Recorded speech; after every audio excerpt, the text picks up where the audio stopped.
ఇష్కప్షప్ తెలుగు పాడ్కాస్ట్కి స్వాగతం. నా పేరు విజయ్ అప్పల్లా అండ్ నా ముందు ఎపిసోడ్స్ అన్ని విని ఫీడ్బ్యాక్ ఇచ్చినందుకు థ్యాంక్స్ అలాట్ ఎవ్రీవన్. ఈ ట్రైలర్లో నేను next episode title and story గురించి కొన్ని డీటెయిల్స్ ఇస్తున్నాను. Next episode title Alibaba Alauddin. ఇది ఒక ఇంజనీరింగ్ కాలేజీలో జరిగే కథ. స్ట్రిక్ట్ ప్రొఫెసర్ అండ్ కొంతమంది స్టూడెంట్స్ మధ్య సాగే స్టోరీ. ముందే చెప్తున్నా, ఇందులో మెసేజెస్ ఏమీ ఉండవు, ఎందుకంటే ఆ ఏజ్లో ఎవరెవరికి మెసేజెస్ ఇచ్చుకునే స్టేజ్లో ఉండరు రియాలిటీలో కూడా. Screen play based story just like my previous stories. ఇందులో కొన్ని సీన్స్ నేను చదువుకునే రోజుల్లో జరిగిన కొన్ని సిచ్యువేషన్స్ బట్టి ఈ స్టోరీని డెవలప్ చేశాను. ఈ స్టోరీలో ప్రొఫెసర్ ఇయర్కి మినిమం 40 స్టూడెంట్స్ని ఫెయిల్ చేయడానికి ట్రై చేస్తూ ఉంటాడు. అందుకే అతని నేమ్ అలీబాబా. మరి అల్లాద్దీన్ ఎవరు, ఏం చేశాడు అనేది యాక్చువల్ స్టోరీలో చూద్దాం. అదే విందాం. ఫర్ ఏ చేంజ్ ఇందులో చాలానే క్యారెక్టర్స్ ఉంటాయి. ఇప్పటిదాకా చెప్పిన స్టోరీస్లో మ్యాక్స్ 2-3 క్యారెక్టర్స్ మధ్య జరిగినవి.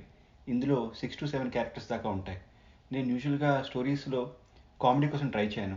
నా దృష్టిలో కామెడీ క్లిక్ అవ్వాలంటే సిచ్యువేషన్ అండ్ ఎక్స్ప్రెషన్స్ చాలా ఇంపార్టెంట్. కామెడీ వినడానికి బాగానే ఉంటుంది, కానీ చూస్తేనే దాని ఇంపాక్ట్ నెక్స్ట్ లెవెల్లో ఉంటుంది. ఇంకా క్లియర్గా చెప్పాలంటే స్మైల్ అండ్ లాఫ్కి ఉన్న తేడా ఇదంతా. వింటే స్మైల్తో ఆగిపోతాం. లాఫ్టర్లోకి వెళ్ళాలంటే మనం ఆ సిచ్యువేషన్ చూడాలి, ఎక్స్ప్రెషన్స్ని అర్థం చేసుకోవాలి. ఇదంతా కూడా విజువల్గా చాలా బాగుంటుంది. లేకపోతే స్టాండప్ కమెడియన్స్లా బూతులు చెప్పాలి. నాకు వాటికన్నా నీతులు చెప్పడంలోనే ఎక్కువ ఆనందం ఉంది. అందుకే ఇందులో కొన్ని ఫన్నీ లైన్స్ రాసుకున్నా.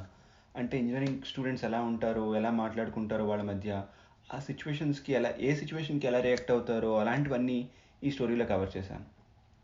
థ్రిల్ తెప్పించే థ్రిల్లర్స్, చిల్ అనిపించే రామ్ కామ్స్ అంటే నాకు చాలా ఇష్టం. వెరీ సూన్ యాక్చువల్ ఎపిసోడ్ని రిలీజ్ చేస్తాను. లేటెస్ట్ అప్డేట్స్ కోసం మీరు నా ఇష్కప్షప్ తెలుగు పాడ్కాస్ట్ ట్విట్టర్ ప్రొఫైల్ని ఫాలో కావచ్చు. అలాగే మీరు నాకు any suggestions or any other స్టోరీస్ని కవర్ చేయాలని మీరు అనుకుంటే నాకు ఈమెయిల్ కూడా చేయొచ్చు, gupchuppodcast@gmail.com. మరి అప్పటిదాకా గప్చుప్.